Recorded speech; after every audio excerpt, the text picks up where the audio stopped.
All right, guys, so it's a long story. I will give you a more in-depth update when we get to my car, which is gonna be probably tomorrow. So just doing a little preemptive footage for you guys to get you ready to rock and roll. So what I got was some dynamic racing cats, and then it's pretty straightforward. Your front and your rear cap, and then your gaskets and bolts. And then I also got some little bung holes, not bung holes, but they are to trick my car so the CEL light, the cat light, doesn't come on. And I'll put these in the rear. So I'll put each one of these in the rear on the back here.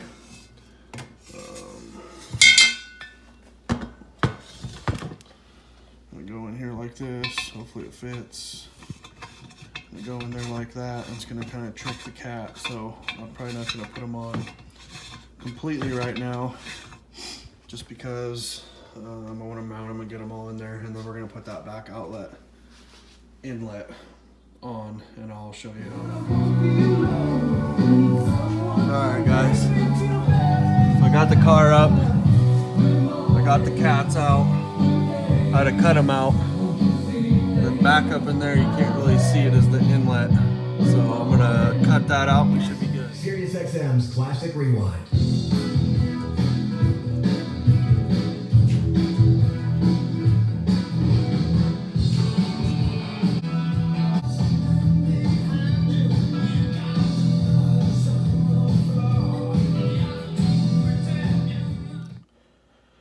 All right. Unfortunately, I did not get a ton of footage of installing the rear inlet and the catless downpipes that I ended up buying. So I'm going to kind of do like a vlog style recap on exactly what it took to complete that work. My previous video, I did the front inlet and then the outlets, which I got the VRSF 2-inch inlets outlets. Ended up taking the car over to my buddy's house, put it on the lift, got it up in the air, kind of did a visual of everything, what I needed to do. I already knew I needed to pull the cats to get to that back inlet where it hooks to the back turbo. So I lowered it back down and I started on the top. Disconnected the intakes, my oil catch can, which I'd already modified the stock inlet to do a few things on that, so that all came apart pretty easy. Well, then you got two Torx 30 screws that hold that stock inlet on. My passenger side, I must have put like probably a good 30 turns on it with a vice grip. I squeezed that in between. I squeezed the Torx 30 T30 bit. It wasn't moving, so I moved on to the driver's side, and that, like a half a turn, it was finger tight, pulled that off. The other one's stuck at this point. So thankfully the plastic on these are super cheap, along with all the gaskets. If you own one, you already know that. So I pushed down on that, busted it, went down below, took a saw blade, cut it off, and then pulled it out through the top, and then pulled that little piece off, similar to what everybody else does on YouTube if you watch the video. But that's where all the similarities stop. What a kind of a nightmare, honestly. I watched a few videos. The guys cut out their stock cats, which I ended up having to do because the subframe, and mine's the all-wheel drive, so it's got the extra, it's like a hub housing for the front axle, so you can't like rotate it down to pull your cats out. You have to cut them out or drop the subframe. That's kind of what I'm getting to. Anyways, lubed up the inlet. It's a 2-inch. It's along the firewall and the motor. My buddy, who's like 200 pounds, had to pull it down there with the strap. It did not go easy like I've seen a few other videos. Mine was not like that at all. Anyways, I got that in after struggling for hours. Got some upgraded V-bands to, just for peace of mind. The other, like, hose clamp style, they break and you can't really get them that tight. I end up the orientation I ended up using, there's a small gap between the motor mount and the motor mount bracket where you can get a socket in there, and then you can get your hand along the backside to kind of help the clamp not move. So that went on relatively easy. And then I had to move to the downpipes. So this is probably a week or two, probably 3 weeks later. I did the videos over probably a month time frame, which I'm kind of bummed I didn't get a lot of footage of installing that back inlet and my downpipes. But the moral of the story is getting, I think they're dynamic racing downpipes. I got them all installed. I dropped the entire subframe. It wasn't that horrible. If I ever had to do it again, it's not really a big deal to me anymore. At first it was super sketchy. Pretty simple stuff. I think it was like 15 bolts and a few of those pull style jacks that you can lower the subframe, and then the motor support that I'll throw a little bit of footage in there. Anyways, I got them installed. It took me by myself, just tinkering, no real rush, probably 11 to 15 hours, maybe 2 8-hour days in total, with breaks and helping my buddy out at his house and stuff like that. They fit in there. It was super tight. They came with the mid-pipe gaskets, which in retrospect, when I get to the end of the story or down the road here on the story, I'm kind of glad of the outcome. I originally tried to order from Euro Tuning the ARM downpipes, which are for my car, but I ended up they were out of stock, so I had to buy the more expensive ones, the dynamic racing downpipes. I get them all installed. They're like a 1/2 inch off on the mid pipes, so I'm thinking, okay, it's just a fitment. They're kind of hung up on the subframe and that one motor mount, the passenger side motor mount, which is the more expensive if you go to replace them. I was going to replace mine, but mine looked fine because I had to pull that one out. Long story. And then I inspected the other one, because you have to pull those. If you pull them from the bottom, it's two Torx. You need a deep socket female, 2 Torx to pull those out. To drop the subframe, you have to pull both of those out anyways. Everything bolted up. My buddy came at the last minute for maybe about the last 2 hours, and my car had been at my friend's house for like 4 or 5 days. I think I started on a Sunday, so I ended up having to be there all week, and then I came back and finished it up that weekend. Get everything bolted up. Everything looks good. Take it to the muffler shop, because the the front turbo is one side of your exhaust, and then the back turbo is the other side of your exhaust. So not only was it a 1/2 inch or so left to right out, the pipes, the mid pipes were short, so I had to chop my exhaust up. Stupid stuff. That should have been my first red flag right there. I just want to make that perfectly clear. All this extra hassle and money is straight up on me. I take it to the muffler shop. They start tinkering with it. They call me up about dinner time. It's my neighbor. He owns it. One of the best shops around where I live. I take all my stuff there. They're the wrong downpipes, basically. They're the rear wheel drive downpipes. They fit. You can get them in there. Anyway, so I gotta get the ARM. Those are the original ones I wanted. I'm looking at those and the VRSF and the ones that they sent me, and I think it's the rear turbo pipe. There's an extra little bend in it. You know what I mean? I'm scrolling and I'm comparing. I'm like, okay, why do these two look different? I'm trying to do a process of elimination. They bolted up. What's going on here? Anyways, at the end of the day, I have to wait. My car is at that shop for 10 days because ARM's website Friday night, you can pay $150 for rush shipping, air, paid for the pipes, and then we woke up the next morning, called, said, hey, are my pipes going to be here this Friday? Oh, yeah, they're out of stock, and the website was not updated that night. I ordered those at 9 o'clock on a Friday. Saturday they're updated. Huge nightmare. I love their product. They had great customer service, but nowhere near Euro Tuning's customer service. Full refund.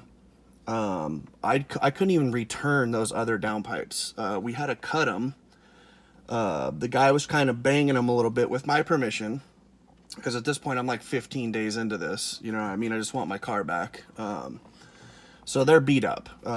They're right over on my workbench. I'll show you what they ended up looking like. Full refund. Sent them one picture. No question. Euro tuning all day long. Like, their customer service on point. ARM, I have the intercooler, I have the downpipes, good product, work on your customer service. If it's your bad, make it your bad. You know what I mean? Not banging on them too hard, but, you know, you could have halved the shipping with me instead of making it seem like shipping them Saturday was extra money when I already paid for Friday shipping. Don't lie about a hookup. Just be honest. Anyways, you can tell I'm a little bit ticked about that, but I'll still use them. It wasn't that bad. Anyways, get the new downpipes.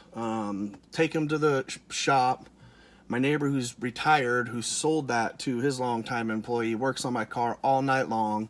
Perfect fitment, because mine's all-wheel drive. Perfect fitment. Bolt right up to my mid pipes. He fixes all the stuff that I messed up. Pick it up. The car sounds amazing. I'll throw a cold start in here. Cold start for the boys and girls.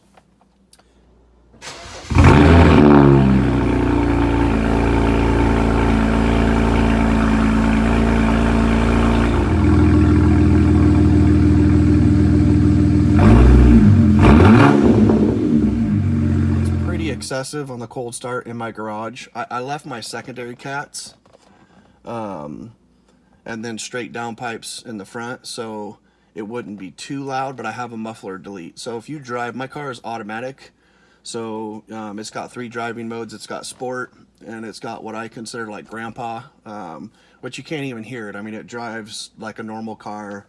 You ain't causing a ruckus or anything like that. And then manual without a clutch, right? You just got to time the RPMs, and it takes practice to get it right, but it's still fun. If you're driving it sport or the manual mode, straight beast. I mean, the car sounds amazing. Like, I can't even explain it. Maybe I'll try to get some footage, maybe going under a bridge or something like that, but huge horsepower difference. My car's full bolt-ons. I still have my dual cone air filter intakes, or whatever you want to call them, and I want to put my AFE stage 2s back on them. But anyways, the moral of the story is make sure you know you got the right parts. A. B. Don't rush. I started to rush. The back inlet was just a nightmare. It was a long day. It was hotter than hell. It was like 80 degrees. My buddy's shop was freaking pretty much on fire. A lot of red flags that I should have caught. What else? Subframe all went great. Everything was good. I left the one front bolt in the driver's side front.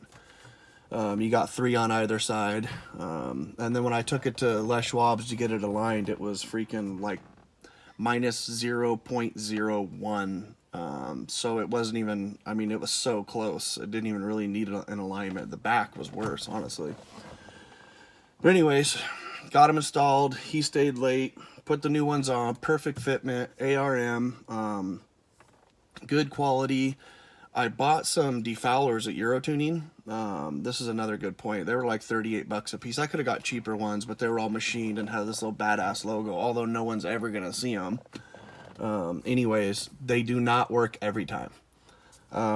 They probably work 2 out of 3 times when I start the car. If not, I got to delete the cat code with my JB4, which is not a big deal anyways. I mean, I kind of got a sequence I do until I get my updated Eonon system deck thingy, so I can put my JB4 on all that and all that fun stuff. But I got a sequence, so start the Bluetooth, connect my JB4, delete the codes, and it's a two-back O2 sensor, so you know. And I'll probably get this CEL fix, I think it's called, which you take apart the DME. Anyways, all in all, super stoked. Full bolt-on, stock turbos. I did notice yesterday, though, I am getting a little bit of smoke. So, we were driving around town. I just goosed it, revved it a little bit. Smoke was gone, no big deal. I got to replace the PCV valve. I'm going to get an upgraded one. The car's high mileage. It should need one anyways. I'll do a video on that, and I already got the oil catch can. So without the cats, the factory cats, like filtering all that stuff out, and then my secondary cats and all that stuff, you should expect to see a little bit of smoke. I'm going to replace that PCV. I already got the catch can. Should be good to go. Hopefully that clears up any and all the smoke. Because I do notice some other BMWs around here that have downpipes. When they take off, it'll smoke, or when you do an excessive or aggressive stopping, it like builds up in the system or whatever it is. So not super concerned about that. Engine compartment's freaking clean, man. I took like 6 cans of brake cleaner when I had the subframe down and all that, because you have to drop the subframe on this car like 1.5 feet. All-wheel drive. So all these little videos you watch where these guys are installing them in like 30 minutes or an hour and 30 minutes, cool. Great for you. You have a rear-wheel drive, your shit's hella easy to modify. All-wheel drive, no. You have to like kick it down up under the subframe, get it in there, and there's a sequence. You have to, oh, that's another thing I did. I lost my train of thought there for a second. Bought all new turbo gaskets. So all new gaskets, turbos, mid pipes, everything. My V-bands were perfectly reusable. Anyways, you got to get it in there. There's a sequence. The subframe has to be super low. Like I said, I had it like 1.5 feet and supported it a couple different places. Real easy stuff once you get in there. But all in all, I'm happy with everything that happened, the way it happened, because everything happens for a reason. Car's running great. Drives super powerful, sounds amazing.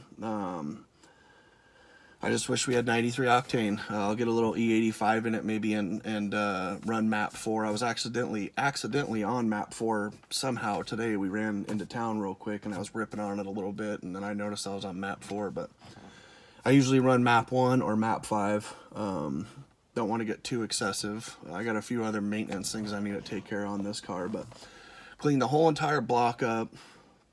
Now that I'm bouncing back and forth, everything looked pristine. I had taken it to the BMW dealership, so they said I had an oil pan gasket leak. It leaks under pressure at like 1 bolt. A lot of that oil that was all over my block was from my valve cover, so cleaned everything up just freaking pristine. Obviously replaced a bunch of parts under there, so it just, engine compartment looks great. If this helped anybody, please like, subscribe. I like putting out this content. I pay for all this myself, all the parts, all the tools I buy. Not sponsored by anybody. I wish I was, but please like, comment, subscribe. It helps me out for sure. I'm trying to grow this channel. I'm going to do a couple other videos as well. I hope you enjoyed it. Thanks for watching.